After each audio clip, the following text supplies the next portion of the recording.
Iran hari ini secara terbuka mengancam akan menyerang langsung ke Ukraina setelah drone Ukraina menyerang orang Rusia di Laut Kaspia. Zelensky menyatakan bahwa Vladimir Putin sedang mempersiapkan mobilisasi di Rusia dan menunggu pengiriman tentara Korea Utara untuk berperang melawan Ukraina. Vladimir Putin menggunakan seruan Presiden Kazakhstan untuk mengakhiri perang, untuk justru membenarkan kelanjutan perang tersebut.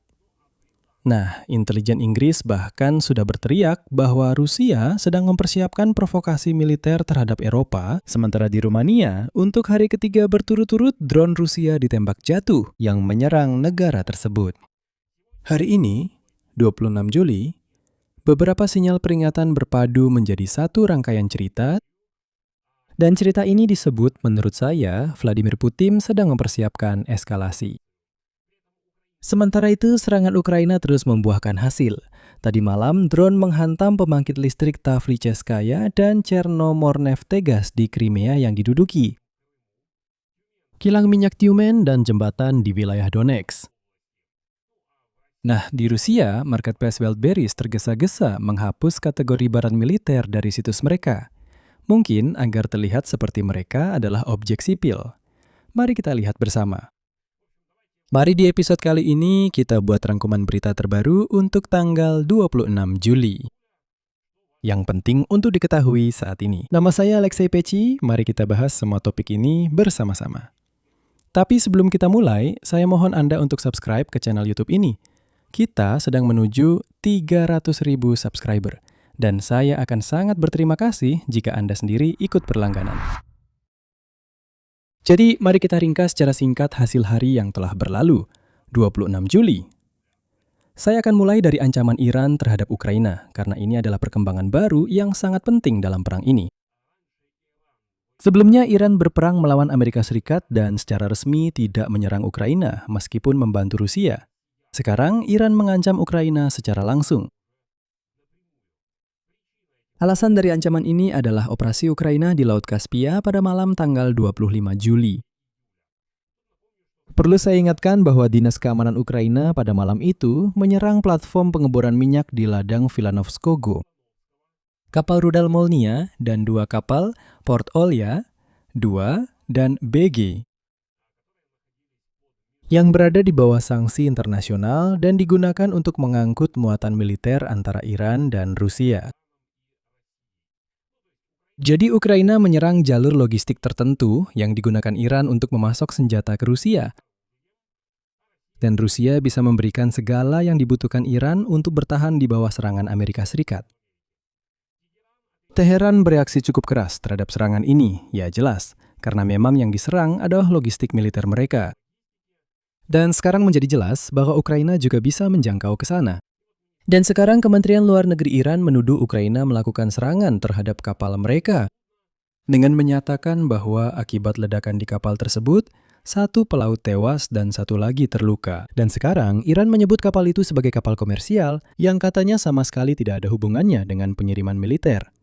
Mereka bilang, kami hanya berdagang sesuatu dengan orang Rusia di sana. Apa tepatnya tidak akan kami sebutkan. Tapi itu pasti bukan barang-barang militer.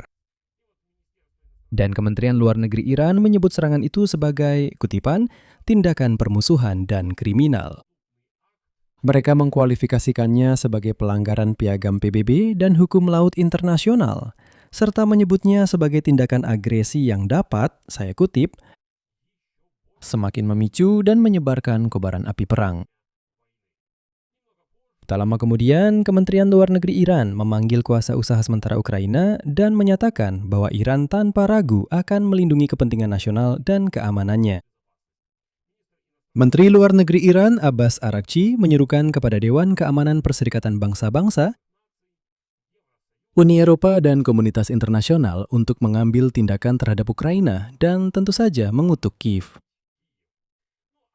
Sementara itu, di media dan saluran Telegram yang dekat dengan otoritas Iran sudah muncul ancaman langsung, bahkan sampai pada pernyataan tentang kemungkinan menggunakan rudal balistik Iran terhadap Ukraina. Secara umum, orang-orang nekat di Teheran sudah menyerukan kepada pemerintah untuk langsung menyerang Ukraina. Katanya ada rudal balistik yang bisa menjangkau langsung ke Kiev, jadi mari kita serang. Namun di sini, analisis yang jernih sangat penting. Kemungkinan besar, Iran tidak akan menyerang Ukraina secara langsung. Saat ini mereka sedang berperang dengan Amerika Serikat. Iran sepertinya tidak punya waktu untuk itu dan juga akan sulit untuk menjangkaunya. Di sini, rudal-rudal itu harus melewati Turki. Apakah Turki akan mengizinkannya? Sepertinya tidak. Namun, fakta adanya ancaman secara terbuka itu adalah pengakuan bahwa Ukraina memang telah mengenai titik yang sensitif. Selain itu, jangan lupa, Iran juga tahun lalu sudah mengancam Ukraina dengan rudal, tapi tidak pernah benar-benar menyerang. Saat ini, Ukraina telah membongkar dan menyerang jalur yang menjadi saluran kerjasama militer antara Moskow dan Teheran. Ngomong-ngomong, media Rusia hari ini secara tidak sengaja membocorkan tentang, menurut mereka, makna sebenarnya dari operasi Ukraina. Menurut versi mereka, Kiev berusaha menunjukkan kepada Washington kegunaannya di luar Eropa. Jadi, menurut logika mereka, kita menunjukkan kepada Amerika Serikat bahwa kita menyerang ikatan Iran-Rusia itu yang juga mengganggu Amerika. Tapi itu berarti bahwa ikatan seperti itu memang benar-benar ada, sekalipun Teheran bersikeras bahwa itu hanyalah kapal dagang.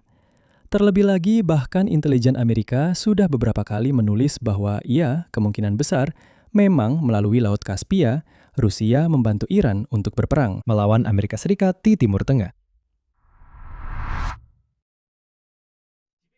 Sekarang berita utama tentang situasi di garis depan dan mobilisasi. Volodymyr Zelensky, Presiden Ukraina, hari ini mendengarkan laporan intelijen tentang rencana Rusia untuk musim gugur ini. Dan rencana tersebut tidak mengarah pada perdamaian.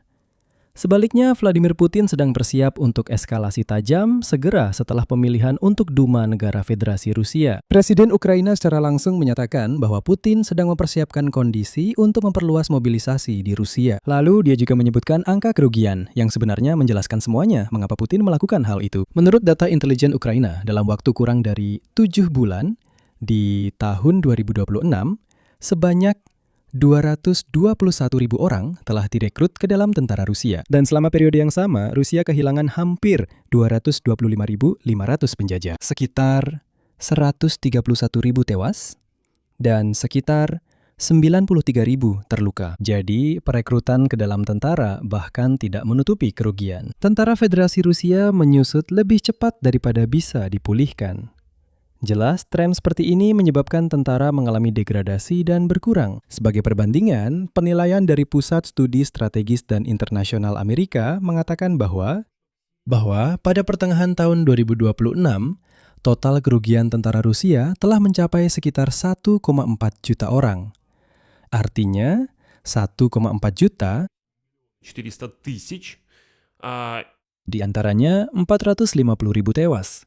Ini adalah perkiraan yang cukup konservatif. Artinya, Vladimir Putin harus mencari orang untuk menggantikan kerugian di tentaranya jika dia benar-benar percaya bahwa dia bisa merebut seluruh Donbas sebelum akhir tahun ini. Seperti yang sudah dijanjikan oleh para militernya sendiri. Dan disinilah muncul elemen kedua dari cerita ini. Vladimir Zelensky menyatakan, kutipan, Rusia ingin mendapatkan 30.000 tentara lagi dari Korea Utara. Sejak bulan Juni, mereka sudah bersiap di wilayah Voronezh untuk menerima para tentara itu. Jadi, Vladimir Putin menutup kekurangan personel ini bukan hanya dengan orang-orang Rusia saja, tetapi juga dengan orang-orang Korea Utara. Di sisi lain, jika Vladimir Putin kembali membawa tentara Korea Utara, itu berarti dia tetap akan berusaha menutup kekurangan di tentaranya sampai akhir tanpa mengumumkan mobilisasi total. Tapi bahwa mobilisasi sedang dipersiapkan, itu sudah jelas. Menurut saya, hal ini sudah pernah kita bahas, anggap saja begitu. Di saluran YouTube saya, beberapa hari yang lalu ada episode khusus tentang mobilisasi di Rusia. Dan di sana sudah dikumpulkan semua argumen yang mendukung bahwa benar, Putin sedang mempersiapkan mobilisasi ini.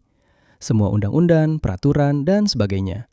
Jadi, silahkan kunjungi saluran saya dan pastikan untuk menonton salah satu episode sebelumnya. Tapi itu belum semuanya. Menurut Vladimir Zelensky, Korea Utara sedang bersiap untuk mengirimkan peluncur baru untuk rudal balistik ke Rusia. Selanjutnya, Zelensky menekankan bahwa ini adalah ancaman bukan hanya bagi Ukraina. Kutipannya, Rusia membantu Korea Utara belajar berperang, meningkatkan senjata mereka, dan memberikan mereka pengalaman penggunaan senjata secara nyata. Jadi, sebagai imbalan atas tentara dan rudal, Pyongyang mendapatkan pengalaman tempur yang tak ternilai, yang nantinya bisa mereka terapkan di Asia, melawan Korea Selatan, melawan Jepang, dan secara umum melawan sekutu Amerika manapun. Vladimir Zelensky merangkum pemikirannya ke dalam satu tesis utama. Berikut kutipan lainnya. Penting bagi kita bersama mitra untuk dapat menekan Rusia dengan cukup kuat, agar pemikiran untuk mengakhiri agresi ini menjadi dominan. Pemikiran tentang perdamaian bukan tentang mobilisasi tambahan Rusia. Operasi jarak jauh kami, serangan kami terhadap infrastruktur Rusia turut mendukung hal ini. Dan di sini saya ingatkan konteksnya. Sebelumnya, Institut Studi Perang Amerika melaporkan bahwa Kremlin sudah membangun dasar hukum untuk gelombang wajib militer baru. Secara khusus, pada 22 Juli, Duma Negara Federasi Rusia dalam satu hari langsung mengesahkan undang-undang dalam 3 pembacaan yang mengirim narapidana yang dihukum karena banditisme dan penyeludupan narkoba ke garis depan. Nah, selain itu, Rosgvardia sedang menyiapkan peraturan pelaksana agar selama masa mobilisasi dan masa perang, mereka bisa menindak lebih keras lagi warga Rusia yang tiba-tiba berniat melakukan aksi protes. Sementara itu, intelijen Ukraina menyebutkan angka mobilisasi musim gugur tidak kurang dari 500.000 orang. Kemungkinan besar itu akan terjadi setelah pemilihan Duma Negara pada 20 September. Dan disinilah kelanjutan logis dari topik ini. Ini adalah peringatan dari intelijen Inggris untuk seluruh Eropa. Dinas Rahasia Inggris meyakini bahwa Vladimir Putin bisa saja melakukan konfrontasi langsung dengan Aliansi Atlantik Utara dalam beberapa bulan ke depan.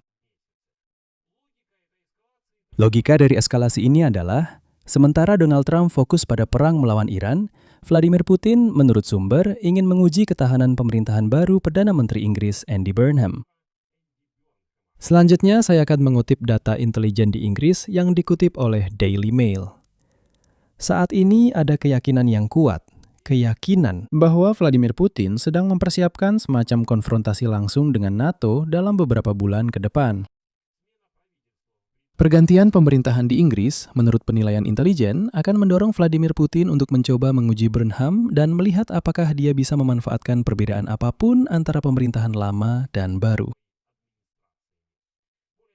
Lebih dari itu, menurut Daily Mail, Moskwa sudah berusaha menguras sumber daya Inggris dengan mengalihkan armada bayangan kapal tanker minyaknya menghindari Selat Inggris. Jadi, seolah-olah agar kekuatan Inggris tersebar semaksimal mungkin. Menteri Pertahanan Inggris yang baru, Wes Streeting, merespons dengan cukup tegas. Berikut kutipan pernyataannya. Rusia tidak boleh meragukan tekad pemerintah ini dan Perdana Menteri ini untuk melawan agresi Rusia, tidak hanya di Ukraina, tetapi juga terhadap segala bentuk agresi terhadap Inggris dan sekutu-sekutu kami. Nah, di sini juga kita harus melihat semua situasi dengan bijak. Rusia kemungkinan besar, tentu saja, tidak akan berusaha untuk berperang total dengan NATO. Rusia tidak akan sanggup menanggungnya. Namun serangan-serangan terisolasi, seperti serangan drone baru-baru ini ke Rumania, bisa digunakan untuk memecah Aliansi Atlantik Utara dalam hal bagaimana harus menanggapi semua ini. Dan yang penting, meningkatnya ketegangan dengan NATO bisa menjadi pembenaran politik bagi Vladimir Putin untuk melakukan mobilisasi tersebut. Jadi, semuanya saling berhubungan. Provokasi terhadap NATO dibutuhkan oleh Vladimir Putin antara lain sebagai alasan untuk memberitahu rakyatnya yang sudah liar bahwa, lihat, sekarang kita tidak hanya berperang dengan Ukraina, seluruh blok NATO mengelilingi kita. Mereka menyerang kita, jadi saya mengumumkan mobilisasi tambahan. Nah, dan di sini ada konfirmasi terbaru dari taktik Putin ini. Rumania kemarin untuk hari ketiga berturut-turut menembak jatuh drone Rusia ketiga yang memasuki wilayah udaranya dengan F-16 di delta Sungai Danube. Nah, dan saya menduga bahwa Rusia mungkin sengaja menerbangkan drone ke wilayah udara Rumania untuk menguji reaksi negara-negara NATO. Rumania adalah anggota aliansi dan fakta bahwa mereka sudah 3 hari berturut-turut menembak jatuh drone Rusia menunjukkan bahwa Moskow sedang menguji NATO secara langsung saat ini, sekarang. Sementara itu, Ukraina terus melancarkan serangan terhadap orang-orang Rusia liar. Pada malam 26 Juli, pasukan pertahanan Ukraina menyerang Crimea yang diduduki dan wilayah belakang Rusia. Di Crimea yang diduduki, drone menyerang pembangkit listrik tenaga panas Tavricheskaya, yaitu pembangkit listrik tenaga panas, dan fasilitas Chernomorneftegas. Staf Umum Angkatan Bersenjata Ukraina telah mengonfirmasi bahwa kilang minyak Tyumen berhasil dihantam. Selain itu, serangan juga terjadi pada jembatan jalan raya di daerah Vyselok di bagian wilayah Donetsk yang diduduki, yang digunakan oleh pasukan Rusia untuk logistik militer.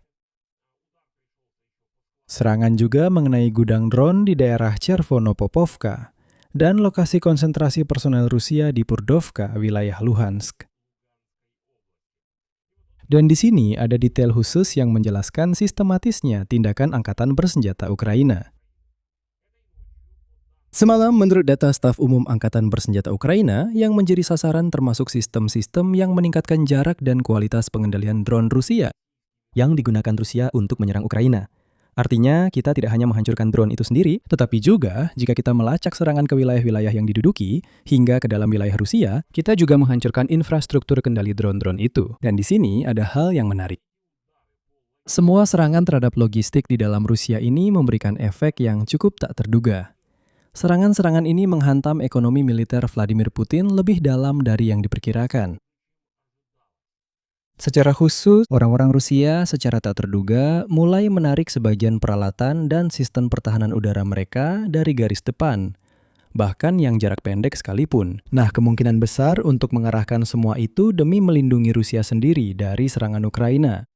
Tentang kampanye terhadap gudang-gudang Wildberries, media barat secara terang-terangan sudah menulis bahwa hal itu bisa melemahkan rezim Vladimir Putin karena perang untuk pertama kalinya menyentuh kelas menengah Rusia yang selama ini tidak merasakan dampak perang tersebut. Ngomong-ngomong, ada detail yang menarik soal Wildberries. Setelah serangan drone Ukraina, setelah beberapa gudang besar milik perusahaan ini dibakar, Marketplace diam-diam menghapus bagian di situs mereka yang bernama Semua untuk Operasi Militer Khusus. Namun, Marketplace tentu saja tetap menjual barang-barang militer. Hanya saja, sekarang mereka memasukkannya ke dalam kategori olahraga. Jadi, dulu itu tertulis jelas, Semua untuk Operasi Militer Khusus. Di sana, kamu bisa menemukan drone dan rompi anti peluru dan sistem pelepasan, serat optik, pokoknya banyak banget barang lainnya. Nah, mereka sama sekali tidak menyembunyikan itu. Sekarang sepertinya mereka memutuskan untuk pura-pura manusiawi, menyatakan bahwa mereka adalah objek sipil, dan mereka hanya menghapus bagian itu dari situs web. Tapi pada kenyataannya, semua barang itu masih dijual. Jadi, secara publik, perusahaan ini seolah-olah menyangkal keterlibatan dalam perang. Tapi pada kenyataannya, mereka tetap mendapatkan keuntungan dari perang itu. Seruan Presiden Kazakhstan Kassym-Jomart Tokayev kepada Vladimir Putin untuk segera mengakhiri perang hari ini mendapat kelanjutan yang tak terduga. Saya ingatkan, Presiden Kazakhstan di forum di OMS secara langsung menyarankan Vladimir Putin untuk membekukan perang, karena perang itu sudah berdampak pada keuangan Kazakhstan. Saya sudah membahas topik ini secara terpisah kemarin, jadi agar tidak mengulang, silakan tonton jika Anda melewatkan. Reaksi Ukraina terhadap seruan Kassym-Jomart Tokayev adalah sebagai berikut. Menteri Luar Negeri Ukraina Andriy Sybiga menyambut baik inisiatif tersebut dan berterima kasih atas sikap Presiden Kazakhstan. Sedangkan diktator Rusia Vladimir Putin yang menariknya menggunakan kata-kata Tokayev tentang pembekuan perang untuk kepentingannya sendiri. Kremlin menyampaikan hal ini seolah-olah Rusia memang mendukung pembekuan perang. Mereka bilang, kami juga tidak keberatan. Padahal sebenarnya, Moskow mengartikan hal itu sebagai upaya untuk mempertahankan wilayah-wilayah yang telah mereka kuasai. Putin menyatakan bahwa dia sebenarnya tidak keberatan dengan pembekuan perang. Tapi setelah seluruh Donbas berhasil direbut. Oleh karena itu, dia berkata, lihatlah, bahkan Presiden Kazakhstan pun berkata, mari kita hentikan perang. Dan untuk menghentikan perang, yang dibutuhkan hanyalah agar orang Ukraina menyerahkan seluruh Donbas kepada Rusia. Nah, di sini kita harus memahami perbedaannya. Ketika Tokayev mengatakan untuk membekukan perang dan kembali ke Formula Istanbul 2,0, dia berbicara tentang gencatan senjata. Langsung di sini dan sekarang. Ketika Vladimir Putin merujuk pada kata-kata ini, dia sebenarnya bermaksud hal yang berbeda. Membekukan garis depan di garis saat ini, dalam kasus terbaik, mempertahankan semua wilayah yang telah direbut dan mendapatkan waktu jeda untuk mobilisasi baru. Nah, ini sebenarnya dua hal yang sangat bertolak belakang di bawah satu kata, pembekuan. Dan Vladimir Putin mulai mengejek soal ini dan berkata, Ya sudah, mari kita kuasai seluruh Donbas, lalu baru bisa dibekukan. Itulah sebabnya Volodymyr Zelensky bersikeras bahwa tekanan harus diberikan sedemikian rupa sehingga pikiran Vladimir Putin didominasi oleh perdamaian, bukan tentang bagaimana merekrut 500.000 orang Rusia yang dimobilisasi lagi dan 30.000 orang Korea Utara. Lanjutan. Kesimpulan. Gambaran untuk hari ini, 26 Juli, adalah sebagai berikut. Serangan Ukraina berhasil. Begitu berhasilnya, bahkan Iran pun terkena titik lemahnya, yang hari ini mengancam Ukraina dengan serangan setelah kapal-kapalnya yang membawa muatan militer untuk Rusia ditenggelamkan. Hari ini Ukraina menyerang Crimea yang diduduki, kilang minyak, logistik, dan infrastruktur pengendalian drone. Secara keseluruhan, kampanye sistematis ini terus berlanjut. Namun Rusia готовится не к миру, а к эскалации. Владимир Путин создает правовую базу для новой мобилизации уже осенью. perekrutan tentara bahkan sudah tidak menutupi kerugian yang dialami Rusia di garis depan. Putin menunggu 30.000 orang Korea Utara dan peluncur rudal balistik baru dari Kim Jong-un. Intelijen Inggris memperingatkan bahwa Putin bisa melakukan provokasi terhadap NATO. F-16 Rumania yang selama 3 hari berturut-turut menembak jatuh drone Rusia menunjukkan bahwa Moskow sudah mulai menguji respons aliansi tersebut. Semua ini sebenarnya saling terkait erat. Provokasi terhadap NATO dibutuhkan Vladimir Putin sebagai alasan untuk mobilisasi. Mobilisasi dan orang-orang Korea Utara dibutuhkan karena tentara Federasi Rusia semakin berkurang di depan mata. Dan Putin ingin menggunakan pembekuan ala Tokayev hanya untuk mendapatkan jeda sejenak dan bersiap untuk serangan baru. Tugas Ukraina adalah tidak memberi diktator botak itu kesempatan untuk beristirahat. Itulah sebabnya serangan jarak jauh terus terjadi setiap malam. Di sini saya akan berhenti sejenak. Pendapat dan kesimpulan Anda silakan tulis di kolom komentar di bawah episode ini. Silakan berlangganan saluran ini, tekan lonceng, dan jangan lupa beri like. Jika Anda ingin mendukung saluran YouTube ini, saya akan sangat berterima kasih. Anda bisa melakukannya dengan donasi apapun melalui tautan dan detail pembayaran yang ada di deskripsi video ini. Itu saja, jaga diri Anda baik-baik. Sampai jumpa semuanya.